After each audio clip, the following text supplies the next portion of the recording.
Assalaamu calaykum dhammaan mucaashaqiinta xiisaysa Konami ama eFootball meel walba adduunweynaha ka joogtaan kusoo dhawaada muuqaal cusub halkaad iga daawanaysaan waa Yakiboy Gamer qofka idinla hadlayna waa saaxiibkiin waa walaalkiin Yakiboy Gamer kusoo dhawaada muuqaal cusub muuqaalkan waxaan kugula wadaagi doonaa waxyaabaha maalinka Isniinta la keeni doono iyo waxyaabaha markaasi dhanka iyo eFootballka ka cusub ayaan kula wadaagi doonaa fadlan intaan muuqaalkan gudaha u sii gelin waxaan ka codsanayaa inaad muuqaalkan like sarto channelkana subscribe dhahdo gambaleelkana aad furato si muuqaal walba soo dhigu ku soo gaaro aad iyo aad u mahadsantihiin inta subscribe ah haysana fiiri 4000 wax aad u yar ayaa inooga harsan 100 oo kaliya ayaa inooga harsan please waxaan ka codsanayaa inaad channelkan subscribe dhahdo si muuqaal walba oo soo dhigu ku soo gaaro aad iyo aad u mahadsantihiin intaas haddii aad ii sameyseen inta subscribe ii saarteen muuqaalkan like gareeya like waxay ka qayb qaadanaysaa in muuqaalkan meel fog uu gaaro waayahan muuqaalkeeni ayaa gudaha u sii galaynaa maalinka Isniinta maxaa la keeni doonaa sidoo kale maxaa ka cusub dhanka iyo eFootballka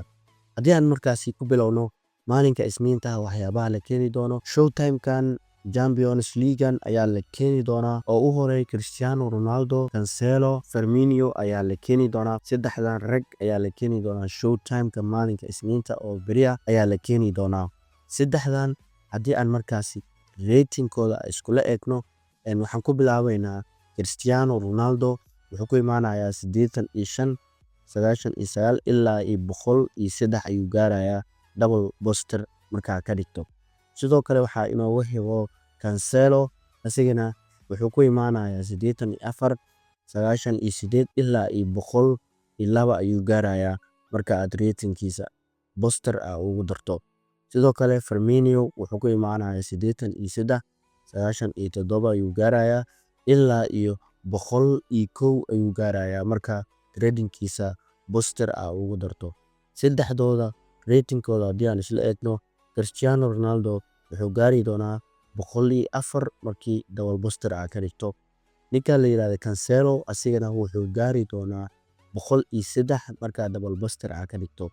Firmino asigana wuxuu gaari doonaa 102 waa marka double booster ka dhigto raggan oo hadda halkan ugu jeedaan markii showtime-kaas la keeno ayagana waa la keeni doonaa ragga markaasi la keeni doona waa showtime-kan oo u horeey Cristiano Ronaldo Cancelo iyo Firmino markii la keeno ayaa raggaasi la keeni doona abaay waa markii ugu horeysay oo Cristiano Ronaldo oo showtime la keeno weligeed ma dhicin in Cristiano Ronaldo oo showtime ama IBX la keeno waa wari sanadkan waxaa la leeyahay Cristiano Ronaldo oo showtime ayaa la keeni doonaa maalinka Isniinta oo beri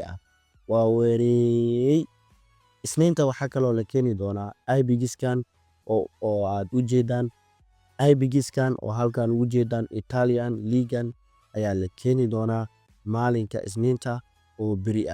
waa wari sidoo kale waxaan kula wadaagi doonaa waxyaabaha ka cusub dhanka iyo eFootballka ayaan kula wadaagi doonaa saa wada ogtihiinba festive season campaign waqtigiisa wuu dhamaaday waxa kaliya u harsan waa 4 maalin oo kaliya ayaa u harsan campaign-kan waa la qaadi doonaa waxaan lagu soo bedeli doonaa 2 campaign oo hadda kula wadaagi doono mid ka mid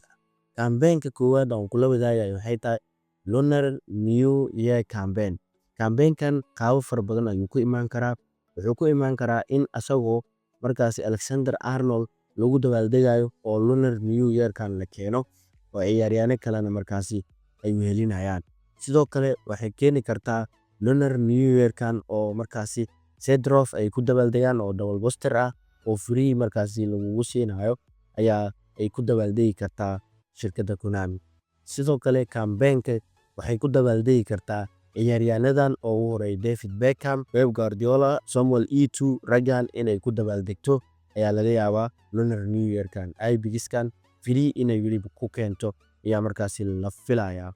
sidoo kale waxaa laga yaabaa in ciyaaryahannadan ay keento oo u horeey Sedrof raggan kalena ay hogaaminayaan oo bagis in ay bagan oo Lunar New Year-kan oo free hal mar lagu siinayo in markaasi ay ku dabaaldegto ayaa markaasi laga yaabaa sidoo kale waxaa laga yaabaa in ay sidaan markaasi u dabaaldegto Lunar New Year-kan oo markaasi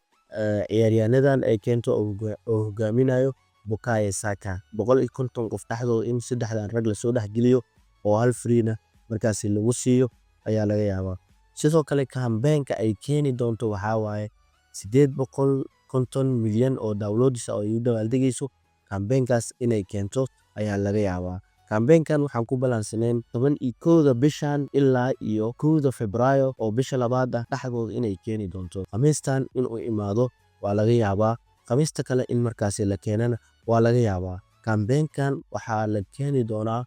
11 bisha hadda aynu ku jirno oo maanta 12 ah